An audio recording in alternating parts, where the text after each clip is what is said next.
Good afternoon. My name is Gillian Ramsey and I'm the Assistant Curator here at the Oriental Museum. And we are standing in our Silk Roads gallery next to this incredible sculpture. The sculpture itself is made of wood. It was originally produced in China. This is a Buddhist figure called Avalokiteshvara. I'll say that slowly, Avalokiteshvara. He is a Buddhist bodhisattva, an enlightenment being, a being close to enlightenment. And Avalokiteshvara is perhaps the most important figure in the Buddhist world, apart from the Buddha himself. He is the embodiment of compassion, the bodhisattva who sees all human suffering and comes to the aid of his devotees. I should say this is the Buddhism of faith, not the Buddhism of self-reliance. So the Buddhism of faith you might describe as popular Buddhism, where the Buddhas and Bodhisattvas become semi-divine figures to whom prayers may be addressed. Whereas also in earlier Buddhism, in original Buddhism, the Buddha was very keen to tell his monks and nuns and lay followers that they were their own refuge, that they were responsible for their own actions and for their own progress towards enlightenment. The name Avalokiteshvara means one who's looking down in compassion, or one who hears the cries of the world. Avalokiteshvara is a male figure, but the Tibetan female deity, Tara, is said to have been born from one of his tears as he wept in pity for the suffering of the world. In China, Avalokiteshvara is transformed into the female figure of Guanyin, the bodhisattva of compassion, the Chinese goddess of mercy. So in this way, Avalokiteshvara or Guanyin becomes perhaps the most popular object of prayer, especially prayers to avert danger or prayers for healing. Avalokiteshvara is well known as a healing figure. In Japan, the same figure is known as Kanzeon. He is said to help all those in danger on the sea, or chased by enemies, or chased by wild creatures. If one calls out Kanzeon's name, no harm will come to you. In Tibet, Avalokiteshvara is the main bodhisattva, and the Tibetan name for Avalokiteshvara is Chenrezig.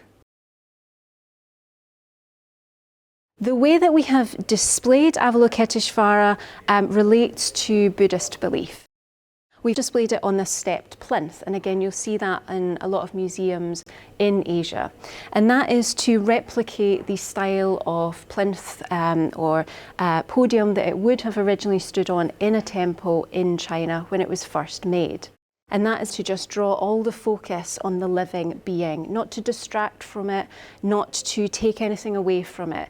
All the focus needs to be on this incredible sculpture of Avalokiteshvara. So I love this sculpture because it has such a feel about it. It has a dignity and a compassion and a weight to it that you can only get when you're standing next to Avalokiteshvara.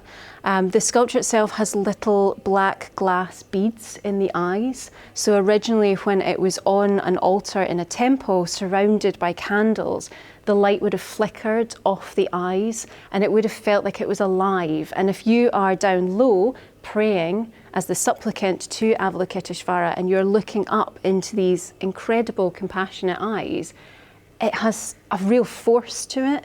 And even today in this museum, it still has that gravity.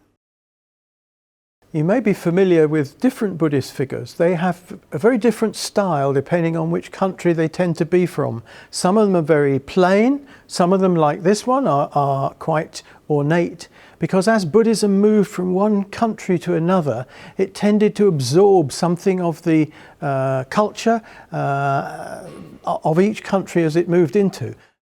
It looks like a man sitting sideways on a small horse, but that's not quite what's happening here.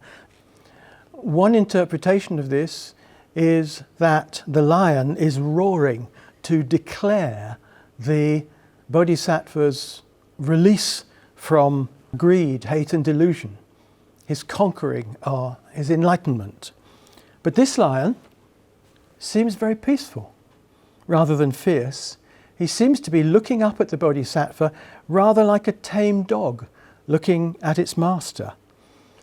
So another way of looking at this figure is that the Bodhisattva has finally, shall we say, let go of all his greed, hate and delusion, and so pacified the lion, pacified the wild beast which represents those wild emotions. The figure wears a crown to symbolize his status as the conqueror of the poisons of greed, hate and delusion. He's sitting in what's known as the pose of royal ease, relaxed and serene. His left hand on his knee, his left foot and right hand resting on the lion's back. So here, in a Chinese country where you have emperors, in a sense this is a royal figure, but not a royal figure as we think of in a political sense or a ruling sense, but a royal spiritual figure, a figure who's conquered not just the world of China or the world of anywhere else, but conquered the world of themselves, conquered, as I say, the greed, hate and delusion.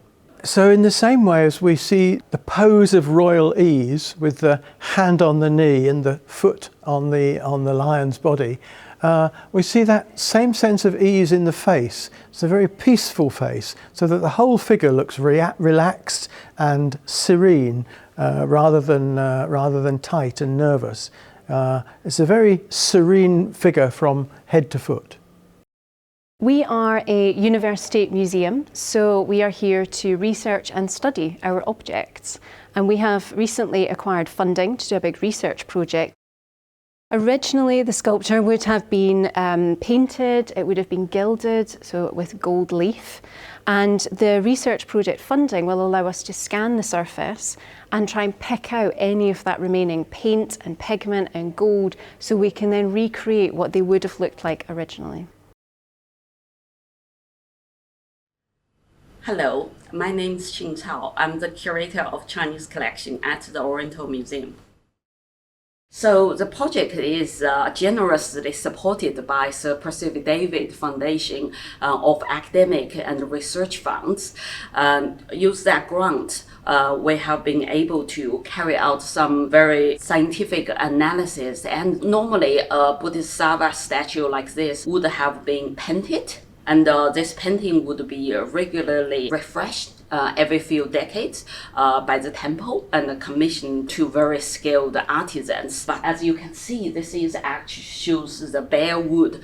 Obviously shows the beautiful grain of the poplar wood, but it shows lack of any of the colors that would have been. So what we have been doing is, in collaboration with Professor Andy Beebe from the chemistry department at the university, as well as Alexander Jensen from the archaeology department, we have come up with a number of non-invasive scientific analysis to test and understanding what actually has happened, where has her pen gone. So the result has shown her pen has actually been purposefully removed at some point, most likely in the 1920s, long before it came to the museum, also after it left China.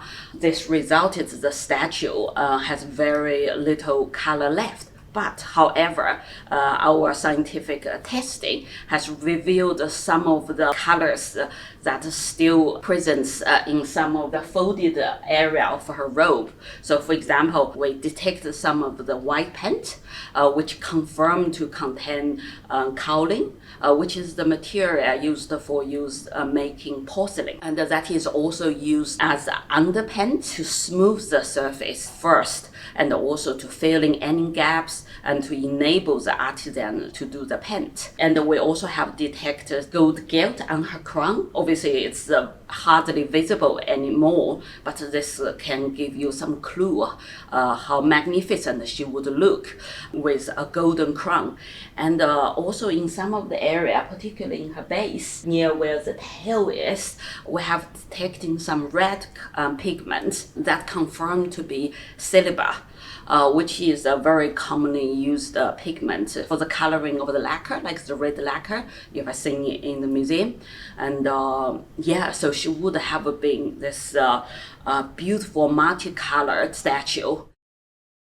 The consultation has been extremely informative for us, the one with the Chinese communities, which is supported by the Chinese Sunday Language School, which we have now have a partnership with school teachers, pupils, local Chinese community leaders. The strength of the consultation is to discuss about the appropriateness of using a glass case to display a deity figure like her. This has been extremely useful to hear the opinion from our local Chinese community members, and a good number of them are also Buddhists themselves. The statue has always been open display on a plinth. This is what would be in a temple in China when she was originally come from. So from their knowledge and understanding, there's no culture or religious issue of having her in a glass case, especially for the long-term preservation of the statue of the deity herself. And they have actually also told me a number of temples across China that have used the cases in a temple context for the better protection and preservation of significant statues, especially some of the historical ones.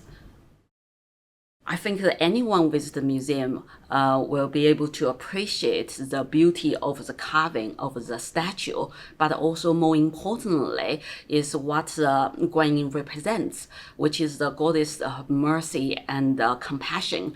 This is a widely shared value of all human beings.